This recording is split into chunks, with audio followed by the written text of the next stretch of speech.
하나님 말씀 보겠습니다. 구약성경 다니엘서 2장 14절부터 30절까지 말씀입니다. 구약성경 다니엘서 2장 14절에서 30절까지 말씀 우리 교독하겠습니다. 그때에 왕의 근위대장 아리옥이 바벨론 지혜자들을 죽이러 나가매 다니엘이 명철하고 슬기로운 말로 왕의 근위대장 아리옥에게 물어 이르되 왕의 명령이 어찌 그리 급하니? 아리옥이 그 일을 다니엘에게 알리매 다니엘이 들어가서 왕께 구하기를 시간을 주시면 왕에게 그 해석을 알려드리리이다 하니라. 이에 다니엘이 자기 집으로 돌아가서 그 친구 하나냐와 미사엘과 아사라에게 그의 일을 알고 하늘에 계신 하나님이 이 은밀한 일에 대하여 불쌍히 여기사 다니엘과 친구들이 바벨론의 다른 지혜자들과 함께 죽음을 당하지 않게 하시기를 그들로 하여금 구하게 하니라. 이에 은밀한 것이 밤의 환상으로 다니엘에게 나타나 보이매 다니엘이 하늘에 계신 하나님을 찬송하니라. 다니엘이 말하여 이르되 영원부터 영원까지 하나님의 이름을 찬송할 것은 지혜와 능력이 그에게 있음이로다. 그는 때와 계절을 바꾸시며 왕들을 패하시며 왕들을 세우시며 지혜자에게 지혜를 주시고 총명한 자에게 지식을 주시는도다. 그는 깊고 은밀한 일을 나타내시고 어두운 데에 있는 것을 아시며 또 빛이 그와 함께 있도다. 나의 조상들의 하나님이여 주께서 이제 내게 지혜와 능력을 주시고 우리가 주께 구한 것을 내게 알게 하셨사오니 내가 주께 감사하고 주를 찬양하나이다. 곧 주께서 왕의 그 일을 내게 보이셨나이다 하니라. 이에 다니엘은 왕이 바벨론 지혜자들을 죽이라 명령한 아리옥에게로 가서 그에게 이같이 이르되 바벨론 지혜자들을 죽이지 말고 나를 왕의 앞으로 인도하라. 그리하면 내가 그 해석을 왕께 알려드리리라 하니 아리옥이 다니엘을 데리고 급히 왕 앞에 들어가서 아뢰되 내가 사로잡혀 온 유다 자손 중에서 한 사람을 찾아내었나이다. 그가 그 해석을 왕께 알려드리리다 하니 왕이 대답하여 벨드사살이라 이름한 다니엘에게 이르되 내가 꾼 꿈과 그 해석을 내가 능히 내게 알게 하겠느냐 하니 다니엘이 왕 앞에 대답하여 이르되 왕이 물으신 은밀한 재나나 술객이나 박수나 점쟁이나 능히 왕께 보일 수 없으되 오직 은밀한 것을 나타내실 이는 하늘에 계신 하나님이시라. 그가 느부갓네살 왕에게 후일에 될 일을 알게 하셨나이다. 왕의 꿈 곧 왕이 침상에서 머릿속으로 받은 환상은 이러하니이다. 왕이여 왕이 침상에서 장래일을 생각할 때에 은밀한 것을 나타내시는 이가 장래일을 왕에게 알게 하셨사오니. 같이 읽겠습니다. 내게 이 은밀한 것을 나타내심은 내 지혜가 모든 사람보다 낫기 때문이 아니라 오직 그 해석을 왕에게 알려서 왕이 마음으로 생각하던 것을 왕에게 알려주려 하심이니이다. 아멘. 사람이 어떤 이상 행동을 하면 이유가 있죠. 그 이상 행동에 대한 이유를 잘 못 찾을 수 있지만 이유가 없는 건 아니에요. 이상 행동에는 반드시 이유가 있습니다. 오늘 본문에는 느부갓네살 왕의 두 가지 이상 행동이 배경이 됐어요. 바로 앞 단락에 보면 두 가지 이상 행동을 합니다. 첫 번째는 번민이라고 하는 이상 행동인데 우리가 읽진 않았지만 1절 말씀을 보게 되면 느부갓네살이 꿈을 꾸고 그로 말미암아 마음이 번민하여 잠을 이루지 못한지라 라고 되어 있어요. 왜 왕이 잠을 이루지 못할 만큼 번민할까요? 뭐가 그렇게 불안하고 답답할까요? 느부갓네살 왕은 천하를 손아귀에 다 쥔 사람입니다. 바벨론을 대제국의 반열에 올린 사람입니다. 아시리아 제국을 무너뜨렸습니다. 이집트도 정복했습니다. 이제는 바벨론을 위협할 만한 나라나 세력이 없어요. 자신의 말 한마디면 무엇이든지 이루어질 수 있는 그만큼의 권력과 힘과 부를 손에 쥔 사람인 느부갓네살이 도대체 왜, 무엇 때문에 이렇게 잠을 이루지 못할 만큼 번민할까? 이건 이상행동이죠, 그죠? 두 번째는 번민이 내적인 거라면 외적으로는 분노입니다. 분노를 주체할 수 없을 만큼의 분노를 지금 터뜨리고 있어요. 12절 말씀을 보니까 왕이 진노하며 통분하여 바벨론의 모든 지혜자들을 다 죽이라 명령했다고 말씀합니다. 통분하다. 이것은 원통하고 분하다 하는 뜻이거든요. 뭐가 그렇게 원통하고 분할까요? 5절 말씀 보게 되면 이 모든 지혜자들을 죽이되 그냥 죽이는 게 아니라 그 몸을 쪼갠다. 이 능지처참이라는 거죠.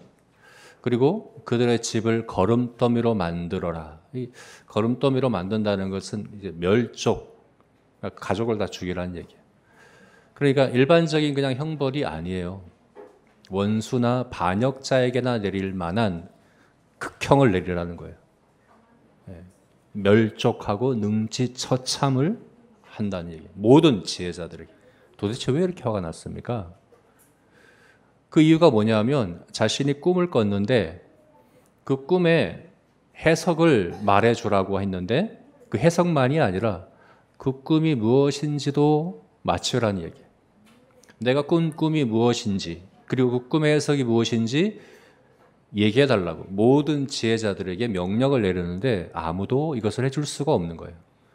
그래서 모든 바벨론의 지혜자들이 왕께 3번이나 간청합니다. 이것은 사람에게는 불가능한 명령입니다. 육체를 가진 한계가 있는 우리가 할 수 있는 일이 아닙니다. 신이 할 수 있는 것입니다. 3번이나 간청합니다. 우리가 할 수 없는 일입니다. 근데 그 이유 때문에 이렇게 다 죽이겠다는 거예요. 능지처참을 그리고 멸족을 하겠다는 거예요. 왜 이렇게 격분했습니까? 이게 그렇게 화낼 만한 일입니까? 안 하겠다는 게 아니라 못한다는 거잖아요. 못한다는 것 때문에 이렇게까지 해야 될 이유가 뭘까요? 그래서 내적으로는 불안하고 외적으로는 분노하는 이 느부갓네살 왕의 이와 같은 이상 행동의 이유가 무엇일까? 도대체 그 이유가 뭘까?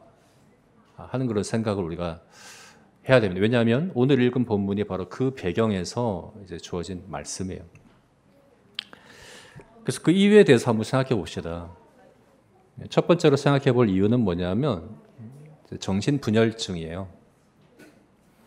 느부갓네살 왕은 앞으로 4장, 다니엘서 4장에 가면 실제로 중증 정신분열증을 앓습니다. 수화강이라고 부르는 병인데 라칸스로피라는 그런 병이 있답니다. 전문 용어로. 무슨 병이냐면 자신을 소로 생각하는 거예요. 자신을 소로 생각하고 소처럼 행동하는 그런 정신질환이 있고 조현병의 일종이라고 합니다. 망상이죠. 자신을 소라고 망상하는 그 망상에 빠져 있는 그 병을 7년간 앓게 됩니다. 사장에 가면 그런 이야기가 나옵니다. 그래서 그 사장은 느부갓네살 왕의 통치 말년이거든요. 지금 2장은 통치 초기입니다. 그리고 이 느부갓네살 왕은 바벨론을 43년간 통치합니다. 근데 이 조현병은 갑자기 이렇게 발발하는 게 아니라 조금씩 진행이 된다고 그래요. 그러니까 4장에서 그렇게 중증으로 발전하기 전에 2장에서 미리 그것이 나타나기 시작한 것이다 라고 해석을 할 수 있다는 거죠. 여러분 조현병의 증상이 뭡니까? 피해망상, 감정의 기복이 심하고 분노가 조절이 안 되고 하는 그런 거죠. 그죠? 우울하고 불안하고 지금 이제 오늘 우리가 본 이 느부갓네살 왕의 이상 행동이 사실은 조현병의 증상 같아요. 그래서 느부갓네살이 지금 2장에서 보이고 있는 이 행동은 정신분열증의 그 증상일 것이다 라고 해석을 할 수 있다는 거죠. 근데 조금 더 생각해 보면 느부갓네살이 이룬 업적을 볼 때 이건 무리한 해석이라고 볼 수 있어요. 왜냐하면 느부갓네살은 바벨론 전체, 바벨론의 제국의 모든 왕들 중에서 가장 위대한 왕들 중에 한 명으로 이제 여겨지는 사람이거든요. 가장 위대한 사람은 함무라비 법전으로 유명한 함무라비 왕이 바벨론의 가장 위대한 왕이라고 여긴다고 합니다. 그리고 두 번째가 느부갓네살 왕이에요. 느부갓네살 왕이 바벨론을 제국으로 세웠어요. 제국의 반열에 올렸어요. 그리고 이렇게 정복 전쟁만 잘한 사람이 아니에요. 정치, 경제, 문화, 교육 모든 전반에 있어서 두루 발전을 이룬 사람이 느부갓네살입니다. 운하를 건설하고 무역을 활성화하고 그리고 두 가지 유명한 건축물을 느부갓네살이 만들었죠. 바로 공중정원이라고 하는 것과 바벨론 성곽, 이 두 개가 고대 불가사의 중에 7대 불가사의 중에 두 개가 들어가요. 그 7대 불가사의 중에 두 개를 만든 사람이 느부갓네살 왕이에요. 43년 동안 안정적으로 바벨론을 발전시켰던 그런 왕이에요. 근데 통치 초기부터 이런 감정 기복이 심하고 주변 사람들, 자기 신하들, 충성스러운 신하들에게도 이런 이제 분노 조절이 안 돼요. 죽이기도 하고 변덕 부리고 우울해하고 불안하고 이런 사람이 어떻게 그와 같은 이 업적을 이뤄낼 수 있을까 생각할 때 그건 불가능하다고 볼 수 있는 거죠. 그리고 결정적으로 다니엘서 4장을 보게 되면 느부갓네살 왕이 그 수화강이라고 하는 그 이제 조현병을 앓는 그 과정에 대해서 성경이 뭐라고 이야기하냐면 느부갓네살 왕이 왕궁에서 평강할 때라고 되어 있어요. 평강했어요. 오히려 느부갓네살 왕이 자기를 소처럼 생각하는 그 망상증에 빠지게 된 직접적인 이유는 성경이 말하는 이유는 너무 평강하다 보니까 교만해져서 교만에 대한 하나님의 심판으로 그러니까 천천히 진행된 게 아니라 즉각 그 자리에서 그와 같은 질병에 걸리게 한 거예요. 그리고 기한이 참에 또 갑자기 정신이 돌아와서 하나님을 찬양하기 시작해요. 이게 이제 4장에 나오는 내용이거든요. 그래서 이 느부갓네살 왕의 정신질환은 처음부터 조금씩 진행되어 온 지병이라기보다는 하나님께서 갑자기 그에게 즉각적으로 내리신 심판이라고 보는 게 맞습니다. 그래서 지금 오늘 2장에서 보이고 있는 느부갓네살 왕의 이런 이상 행동은 정신병에 의한 것이라고 보기는 좀 어렵다라고 우리가 결론 내릴 수 있어요. 두 번째로 우리가 생각할 수 있는 가능성은 정치적인 이유입니다. 왜냐하면 당시에 바벨론에 느부갓네살에 대한 반대 여론들이 있었다고 합니다. 느부갓네살 왕이 정복 전쟁을 계속하다 보니까 그 정복 전쟁에 대한 불만들이 이제 쌓이기 시작한 거죠. 그 바벨론 내부적으로 그런 사람들이 일어나기 시작했다는 거예요. 뿐만 아니라 느부갓네살 왕이 다스린 그 바벨론 제국은 대부분의 백성들이 피정복민들이에요. 정복해서 포로로 끌려온 피정복민들이고 느부갓네살 왕은 굉장히 잔인한 왕이었어요. 정복할 때 굉장히 잔인하게 정복했어요. 대표적으로 열왕기하 25장을 보게 되면 유다 왕국을 정복할 때 얼마나 잔인했는가가 자세히 나와 있죠. 거기 보면 당시 유다 왕국의 왕이 시드기야라는 왕이었습니다. 근데 그걸 어떻게 했습니까? 돈을 빼고 포로로 데려갔죠. 그죠?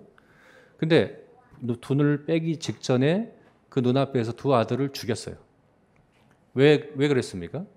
마지막으로 본 장면이 자기 아들의 죽음인 거죠. 차라리 죽이는 게 더 낫죠. 두 눈을 빼기 전에 아들의 죽음을 잔인하게 죽이는 그 장면을 보게 하고 두 눈을 빼고 그 장면을 마지막으로 본 장면을 평생 죽을 때까지 기억하며 살아가도록 하는 그런, 왜 그렇게 잔인했나 싶을 정도로 그런 잔인한 일을 느부갓네살이 했어요.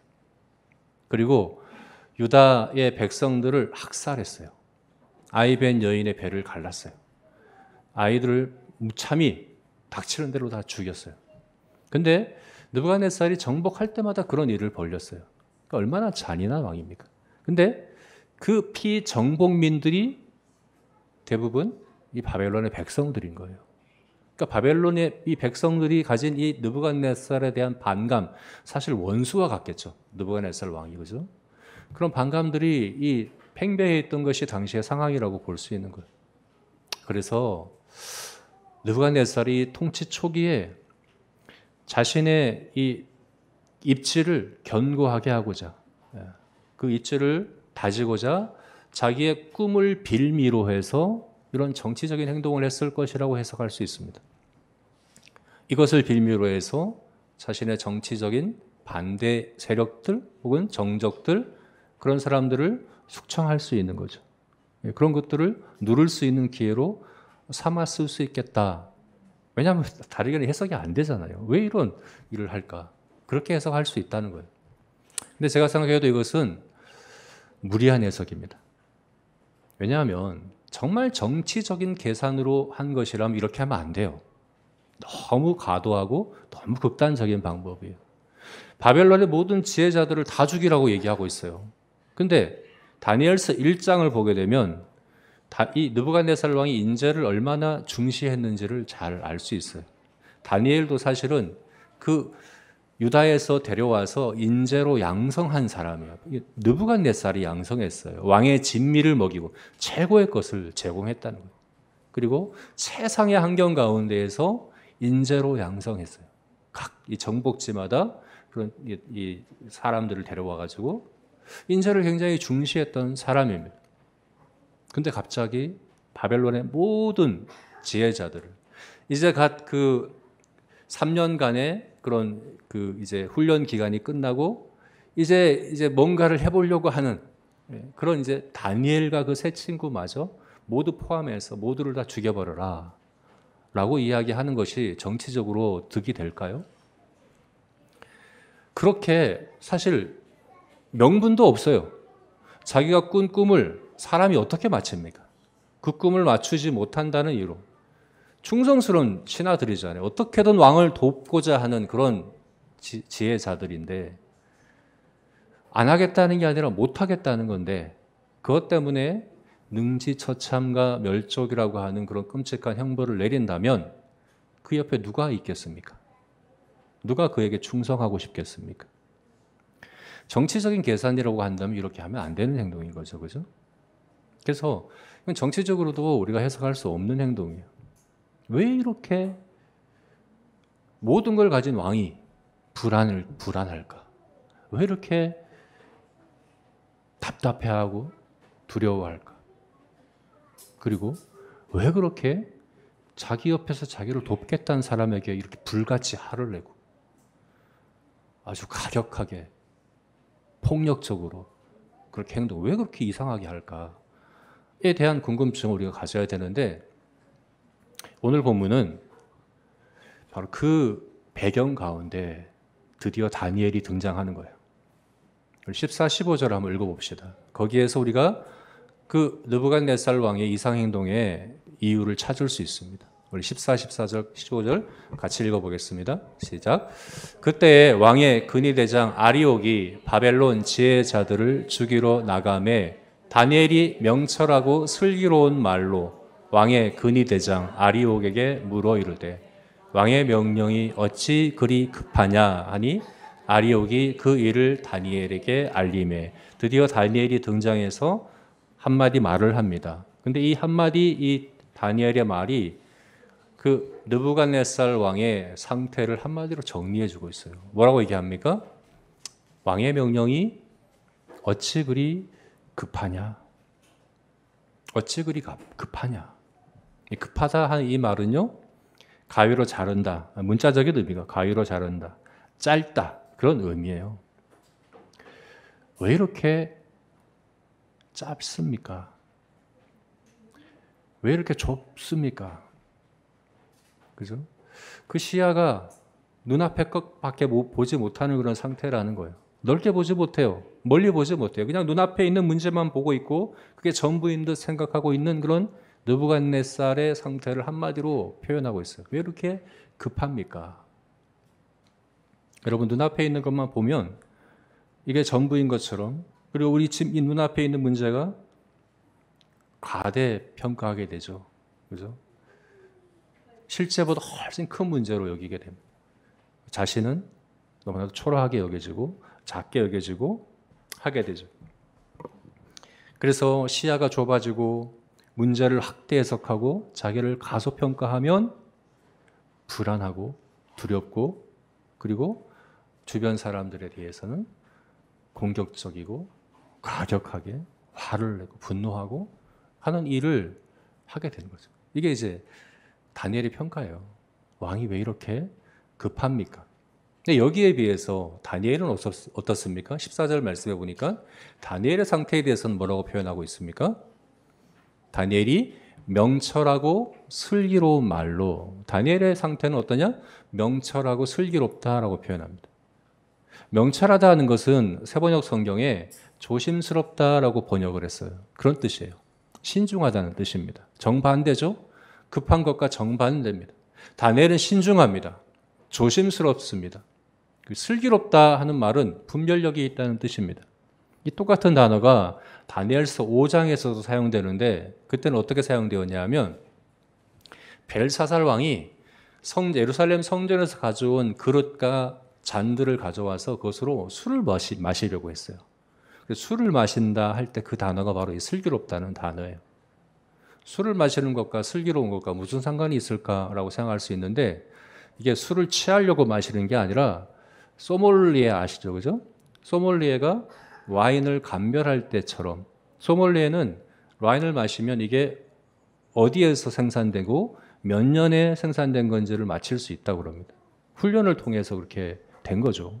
감별할 수 있는 거예요. 분별할 수 있는 거예요. 여기서 얘기하고 있는 슬기롭다는 건 바로 그걸 얘기하는 겁니다. 분별력이 있다는 겁니다. 신중하고 분별력이 있다. 자, 이걸 한마디로 오늘 우리가 보고자 하는 성품인 지혜라고 우리가 말할 수 있는 겁니다. 지혜는 바로 이겁니다. 지혜는 지식과는 다릅니다. 지혜는 분별력과 통찰력과 그것을 적용하는 그 능력을 지혜입니다. 다니엘은 지혜로운 사람입니다. 그런데 이 지혜는 타고난 게 아니에요. 오늘 보면 28절 말씀 보게 되면 하나님께서 지혜자에게 지혜를 주신다 라고 분명히 말씀합니다. 28절이 아니군요. 몇 절일까요? 네, 24절입니다. 네. 24절도 아니거든요. 죄송합니다.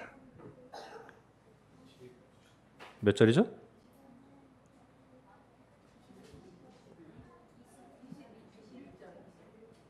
21절. 네, 잘 찾았습니다. 지혜로우십니다. 21절 말씀에 지혜자에게 지혜를 주시고 총명한 자에게 지식을 주신 하나님이십니다 라고 분명히 말씀합니다. 이것은 타고난 게 아닙니다. 그냥 연륜과 경험이 쌓이고 나이가 들면 생기는 것도 아니에요. 다니엘은 지금 10대 후반 나이입니다. 다니엘은 하나님이 주신 지혜라는 성품이 있었던 사람이었던 거예요. 이게 바로 느부갓네살 왕, 그리고 느부갓네살 왕뿐만 아니라 지금 아리옥, 그리고 모든 그 바벨론의 지혜자들과의 차별성인 거죠. 그들과의 차이입니다. 이것이 바로 오늘 우리가 나누고자 하는 성품인 지혜라는 성품이고, 이것은 잠언 9장 10절 말씀을 보게 되면 우리 한번 읽어봅시다. 잠언 9장 10절 말씀 같이 읽겠습니다. 시작. 여호와를 경외하는 것이 지혜의 근본이요 거룩한 자를 아는 것이 명철이니라. 이게 바로 느부갓네살이나 아리옥이나 다른 모든 지혜자들과의 차이입니다. 다니엘에게 있었던 그 지혜의 그 이유가 바로 여기 있는 거죠. 여호와를 경외하는 것, 거룩한 일을 아는 것에서 비롯된 성도의 성품으로서의 지혜입니다. 그래서 우리가 이 다니엘의 지혜와 같은 이 성품을 우리가 갖추기 위해서 이렇게 우리에게 적용해 봤으면 좋겠어요. 그 세 가지 분별하자 하는 건데, 첫 번째는 두려워할 자를 분별하자. 두려워할 대상을 분별하자. 다니엘은 두려워할 대상과 두려워하지 않을 대상을 분별하는 지혜가 있었습니다. 두 번째는 하나님께 맡길 일과 내가 맡아야 할 일을 분별하자. 다니엘은 이것을 분명히 분별했습니다. 하나님께 맡겨드려야 할 일들과 내가 감당해야 될 나의 맡은 책임을 분별했습니다. 세 번째는 싸워야 될 대상과 사랑해야 될 대상을 분별하는 것이 바로 다니엘의 지혜였습니다. 그래서 우리가 우리 자신에게 이렇게 한번 적용해 봅시다. 먼저 첫 번째는 두려워할 대상을 분별하자는 겁니다. 그럼 다니엘은 두려워할 대상을 분별했습니다. 먼저 느부갓네살을 두려워하지 않았어요. 그럼 지금 느부갓네살 왕이 모든 지혜자를, 다니엘을 포함한 모든 지혜자를 죽이라는 명령을 근위대장 아리옥에게 내렸어요. 아리옥의 13절을 보게 되면 다니엘과 세 친구를 죽이고자 찾고 있습니다. 수색하고 있는 상황이에요. 근데 다니엘은 느부갓네살도 아리옥도 두려워하지 않습니다. 어디서 알 수 있을까요? 27절, 28절 우리 다시 읽어봅시다. 다니엘이 느부갓네살 왕 앞에 가서 이렇게 이야기합니다. 27절, 28절 제가 읽겠습니다. 다니엘이 왕 앞에 대답하여 이르되 왕이 물으신 바 은밀한 것은 지혜자나 술객이나 박수나 점쟁이가 능히 왕께 보일 수 없으되 오직 은밀한 것을 나타내는 이는 하늘에 계신 하나님이시라.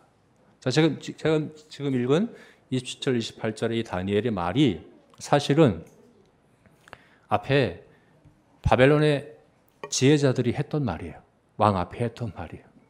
11절 말씀 보게 되면 그 모든 지혜자들이 바벨론의 느부갓네살 왕 앞에 그 말을 하자 12절 말씀에 이 왕이 통분해요. 격분하게 된 거예요. 사실은 이게 발작 버튼 같은 거예요. 직접적으로는 이 말 때문에 이 느부갓네살이 화를 내기 시작하거든요. 이것은 사람이 할 수 없는 겁니다. 초월자의 신 하나님만 하실 수 있는 일입니다.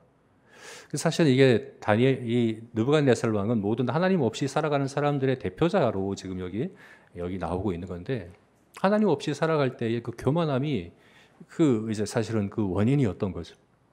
근데 다니엘이 그 바벨론의 모든 그 박수와 술객과 지혜자들이 했던 그 말을 그대로 해요. 이것 때문에 왕이 화낸다는 걸 알고 있을 텐데도 그대로 합니다. 다니엘은 느부갓네살 왕에 대한 두려워하지 않았어요. 아리옥도 두려워하지 않았어요. 아리옥이 지금 다니엘을 죽이러 지금 찾아왔잖아요. 찾으러 다니고 있잖아요. 근데 그 아리옥을 먼저 찾아간 게 다니엘이에요. 먼저 찾아가요.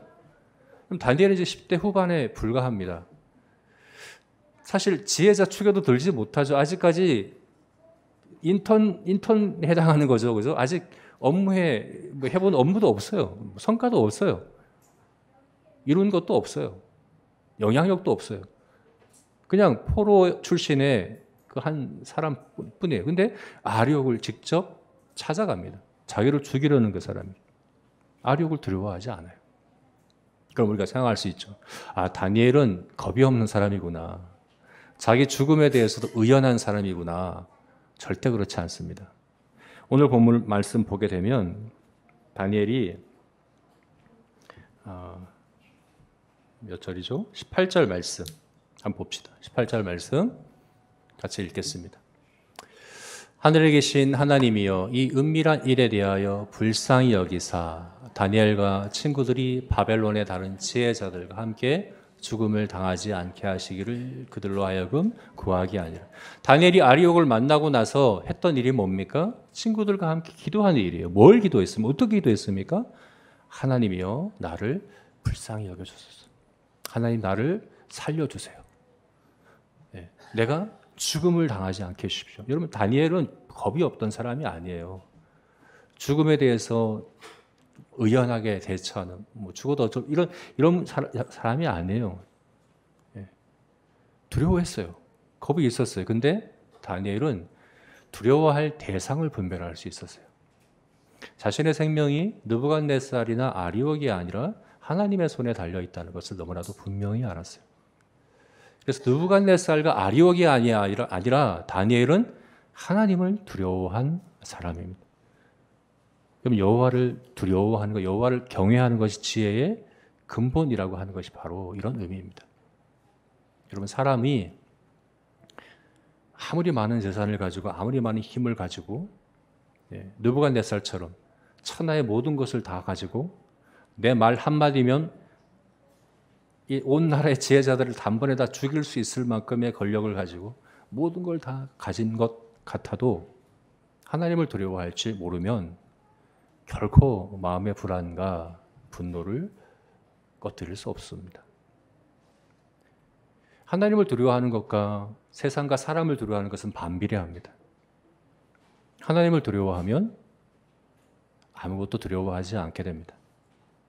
그리고 세상을 두려워하면 하나님을 두려워하지 않게 됩니다. 그래서 무엇이 두렵든 하나님을 더 두려워하면 이긴다라고 이야기하지 않습니까? 여러분, 지혜는 두려워할 대상을 분별하는 겁니다. 여러분, 마음 안에 불안함과 염려와 답답함과 잠을 이루지 못할 만큼의 그런 근심과 걱정과 또 주변 사람들, 특히나 나를 돕고자 하고 나를 사랑하고 나와 함께하는 사람들을 향해서 화를 내고 격분하고 이런 마음들이 돈이 많고 힘이 많고 내가 많은 걸 가지면 해결된다라고 생각하면 안 됩니다. 근본 문제는 뭡니까? 내가 하나님을 두려워하는가? 내가 하나님을 경외하는가? 내가 이 문제를 하나님께 두려워하는 마음으로 하나님께 갖고 나아가는가? 여기에서 우리가 원인을 찾아야 하는 겁니다. 성도는 하나님을 두려워할 줄 아는 사람입니다. 그럴 때 느부갓네살과 아리옥이라 하더라도 우리가 마주한 어떤 문제라고 하더라도 두려워하지 않을 수 있는 분별력, 지혜를 가질 수 있는 겁니다. 그러므로 저와 여러분이 하나님을 두려워할 대상을 분별할 줄 아는 그런 성도이기를 주의 이름으로 축원합니다. 두 번째는 다니엘의 분별은 하나님께 맡길 것과 내가 맡아야 할 책임을 분별할 줄 아는 것이었습니다. 다니엘이 아리옥을 찾아가서 만나고 시간을 벌었어요. 나에게 시간을 주십시오 하고 나서 했던 일은 뭡니까? 기도하는 일이었습니다. 세 친구를 불러다가 함께 기도하자, 우리 하나님께 기도하자 하는 그 일이었습니다. 왜 그렇습니까? 하나님만 하실 수 있는 일이기 때문입니다. 이거는 하나님께 맡겨드려야 하는 일이기 때문에 그래요. 다니엘은 하나님께 맡겨드릴 줄 알았습니다. 또 다른 한편으로는 자기 역할과 자기 책임에 대해서도 잘 알던 사람이에요. 기도만 하면 되지, 하나님께 기도만 하면 되지가 아니라 직접 아리옥을 찾아갔어요. 2번이나 찾아갔어요. 하나님께 기도해서 아리옥의 마음을 바꿔주세요, 느부갓네살, 이게 아니라 찾아갔어요. 자기 문제를 직면했어요. 내가 해야 될 역할을 직접 마주했어요. 자기 역할에 대해서도 분명히 알았던 사람이에요. 여러분, 우리가 이걸 헷갈려서 하나님께 맡겨드려야 될 일을 내가 감당하려고 하고 내가 감당해야 될 일을 하나님께 해달라고 맡겨드리고 하는 어리석음을 우리가 범하기가 쉽지 않습니까? 그죠? 하나님께 맡겨드려야 될 일인데 내가 하려고, 내 힘으로 하려고 이렇게 힘쓰고 애쓰는 것은 느부갓네살 같은 것밖에 안 됩니다. 내 힘으로 할 수 없는 건데, 인간이 할 수 없는 건데, 인간이 할 수 없는 거라니까 그것 때문에 화가 나는 거예요. 그것 때문에 미치겠는 거예요. 그건 하나님께 맡겨드리면 되는 건데 그것 때문에 왜 불안해하고 그것 때문에 왜 사람들에게 화를 냅니까? 하나님께 맡겨드리면 됩니다. 다니엘은 기도의 사람입니다. 다니엘서 6장을 가게 되면 다니엘은 기도 때문에 사자굴에 던져집니다. 하루 3번 기도하는 거, 다니엘은 기도를 생명처럼 여겼습니다. 그렇죠? 성도에게 있어서 기도는 호흡입니다. 호흡이 멎으면 죽는 거죠. 기도는 생명이 맞아요. 다니엘은 그 기도하는 일이 정말 생명 같은 일이라고 여겼어요. 왜 그렇습니까? 기도하지 않는 건 뭡니까? 내가 다 하겠다는 거잖아요. 하나님께 맡겨드릴 일을 분별하지 못하는 거잖아요. 내가 다 하겠다. 성도에 있어서 그건 죽음과 같은 겁니다. 그거는 지혜를 잃어버리는 것이고 어리석게 되는 길인 거죠. 그래서 다니엘은 철저히 기도한 사람이었습니다. 네, 여러분 또 다른 한편으로 기도만 하면 되지.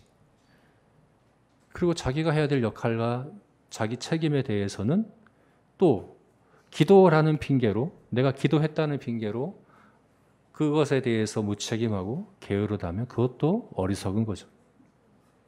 다니엘은 자기 역할과 책임에 대해서도 명확히 분별하고 책임을 다했던 사람이에요.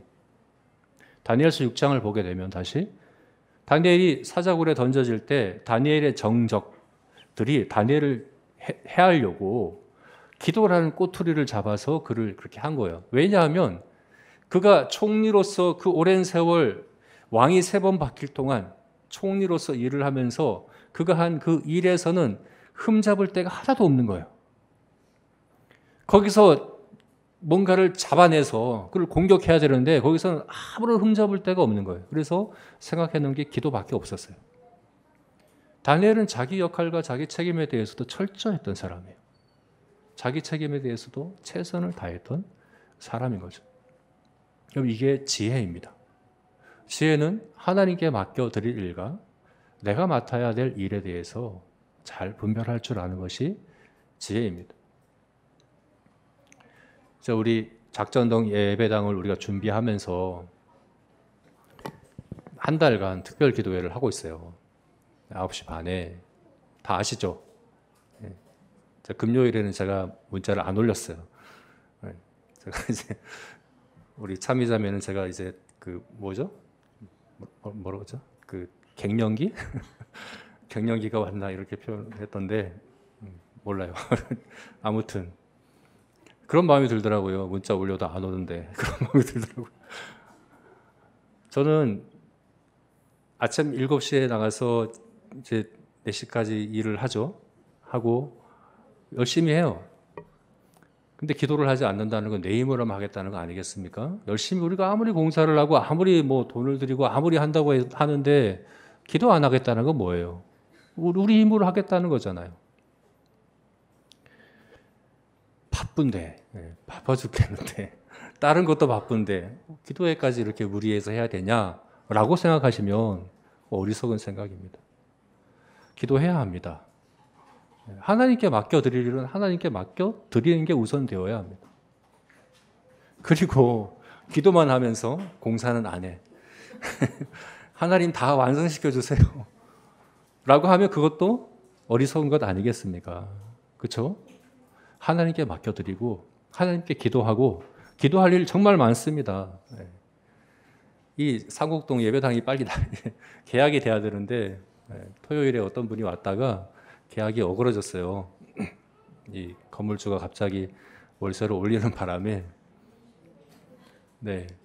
더 기도하라고 우리에게 말씀하시는 것 같아요. 기도해야 합니다, 여러분. 일주일에 한 번이라도 나오세요. 일주일에 한 번이라도 그 자리에 오셔서 하나님께 하나님의 일을 맡겨드린 일에 우리 함께 했으면 좋겠습니다. 자, 그래서 지혜는 뭐냐? 하나님께 맡겨드릴 일과 내가 맡아야 될 책임을 분별할 줄 아는 것입니다. 저와 여러분이 이와 같은 지혜가 있기를 주의 이름으로 축원합니다. 세 번째로는 싸워야 될 대상과 사랑해야 될 대상을 분별하는 거예요. 느부갓네살은 사실은 자기 편이잖아요. 자기 옆에서 자기를 가장 잘 도와줄 자기에 충성할 지혜자들을 다 죽이라고 말합니다. 멸족, 능지처참에 처하라고 명령을 내립니다. 사실 사랑해야 될 대상을 싸워야 될 대상으로 여기고 있는 거죠.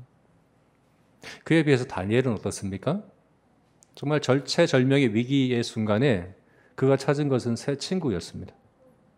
새 친구를 찾아서 마음을 나누고 우리가 한 마음으로 한 목소리로 힘을 합쳐서 협력해서 함께 기도하자라고 하는 것을 우리가 볼 수 있지 않습니까? 여러분, 이게 지혜입니다. 지혜는 사랑할 대상과 싸워야 될 대상을 분별하는 겁니다.